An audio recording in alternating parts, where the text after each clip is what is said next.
অজু করতে বসছি, তখন পিছন থেকে এসে আমার প্রথমে গলার ভিতর গামছা দিয়েছে, টানতে টানতে রান্নাঘরের পিছনে নিয়ে গেছে, রাত 3:30 দিয়েছে। তখন আমি আমার শাশুড়িকে বলতেছি যে আপনি জায়নামাজ পারেন, আমি অজু করে আসি। তখন সে জায়নামাজ পারতেছে, আমি অজু করতে গেছি, অজু করতে বসছি, তখন পিছন থেকে এসে আমার প্রথমে গলার ভিতর গামছা দিয়েছে। তারপর আমি হাত দিয়ে গামছাগুলো সরাইতে গেছি, হাত পিছন থেকে আরেকজন এসে ধরছে। ধরার পরে আমাকে টানতে টানতে রান্নাঘরের পিছনে নিয়ে গেছে। নিয়ে যাওয়ার পরে সেখানে আমার গলা টিপে ধরে রাখছে। তারপরে আমার হাতে আঘাত করছে, করার পরে সামনে রুবেল ছিল, তাকে আমি লাথি মেরে দিই। অন্ধকার থেকে আলোর দিকে পড়ে যায়, তখন তার মুখ থেকে গামছাটা সরে যায়। যাওয়ার পরে সে আমাকে এসে পেটে ঠেলে একটা লাথি মারে, 2টা লাথি মারে। মারার পরে তখন পিছন থেকে ও হাত ছেড়ে দেয় আরেকটা ছেলে, তখন আমি মুখ থেকে গামছাটা বের করে ফেলাই দিই। তারপর আমি চিৎকার করে আমার শাশুড়ি দৌড়ে আসে, আসার পরে তারা পালিয়ে যায়। আমার 4 মাসের বাচ্চা পেটে ছিল, তখন রুবেল আসে আমার তল পেটে লাথি মারার পরে আমার ব্লাড ভাঙা শুরু হয়ে যায়।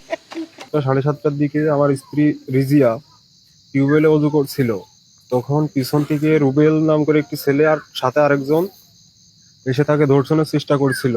রুবেলের মুখ গামছাতে বাঁধা ছিল এবং তার সাথে যে ছিল তার মুখও গামছাতে বাঁধা ছিল, কিন্তু আমার স্ত্রী রিজিয়া রুবেলের মুখ চিনে ফেলায় বাচ্চাটা নষ্ট হয়ে যায়। এইটা আমাদের প্রথম বাচ্চা ছিল।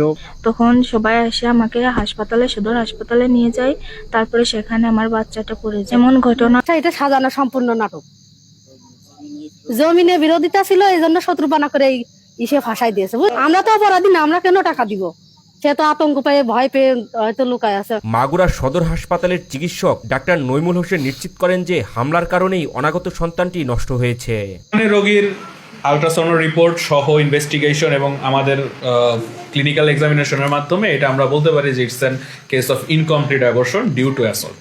বাচ্চাটা এখন বর্তমানে অ্যাবর্শনের মাধ্যমে বেরিয়ে গেছে। ঠিক আছে, ফার্দার ইনভেস্টিগেশনের মাধ্যমে এবং পরীক্ষার মাধ্যমে আমরা দেখতে পাবো যে আসলে পুরোপুরি অ্যাবর্টেড কিনা বা কোনো কিছু অংশ রয়ে গেছে কিনা। তবে নিশ্চিতভাবে এতটুকু বলা যাচ্ছে যে ভিতরে আসলে বাচ্চা জীবিত নেই।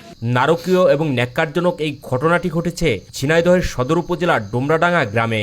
ভুক্তভোগীর স্বামী অভিযুক্ত রুবেল হোসেন এবং আরো একজনের বিরুদ্ধে থানায় অভিযোগ দায়ের করেন। ঠিক বাজারের পাশে আতিক, মাহফুল আর এই মনোয়ার আইছিল, আর একটা ছেলে আলাইপুর বাড়ি। এরা 4 জন এসে মীমাংসার আলাপ করতেছে। তো এই ব্যাপার ধ্বংসন হচ্ছে আমার এই ইবাদতের বিচারবো।